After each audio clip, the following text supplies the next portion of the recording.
Hey guys, welcome to the channel. This is my first video, so if you're watching this video, I'd just like to thank you. Alright, let's get into it.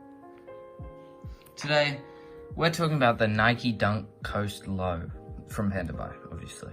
I don't have the money to afford this. It's like a $300 shoe in my size, but yeah, let's go.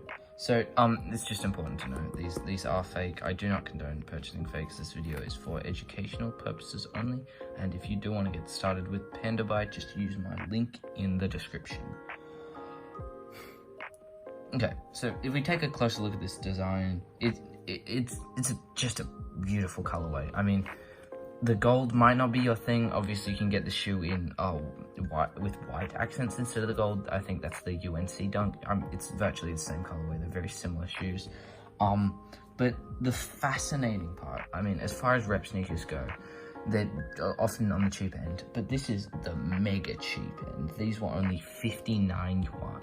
Now, if you live in Australia like me, that's $13.30, not including shipping to the warehouse and to your house, and that can really depending on where you live in the world.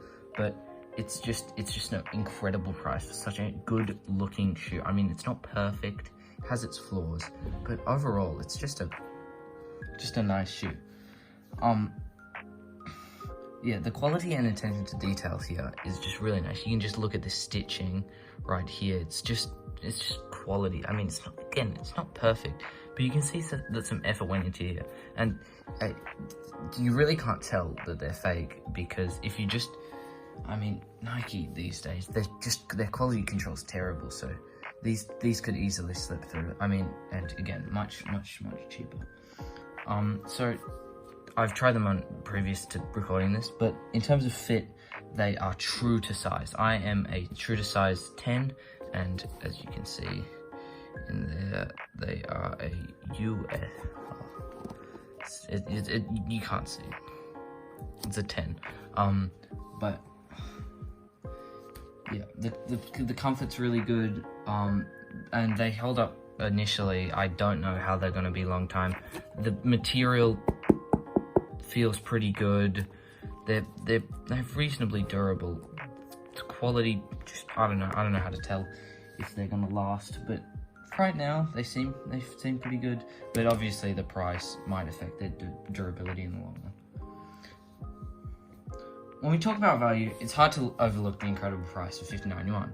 For sneaker enthusiasts who admire the design but might hesitate due to the original price tag, these reps provide an affordable way to enjoy the aesthetic without breaking the bank.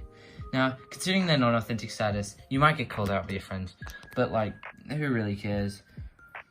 They also might not be the best in the long run, but like, again, if they break, just buy another one. So in the end, are they worth it? Well, it completely depends on what you're looking like. For some people, this colorway might be absolutely atrocious, and that's reasonable for them, but I really like it personally, and I'm sure you might too. So these could be a great addition to your collection. Just remember, be transparent about the fact that these are reps, and I do not condone. This is just for educational purposes. So yeah, authenticity is key when you make a decision. Thank you so much for watching this video. If you've made it all the way here, I'd just like to thank you. Thank you so much for watching my first video. It really means a lot. If you'd like to get started on Panda, just use the link in the description, and I'll see you next time. Bye.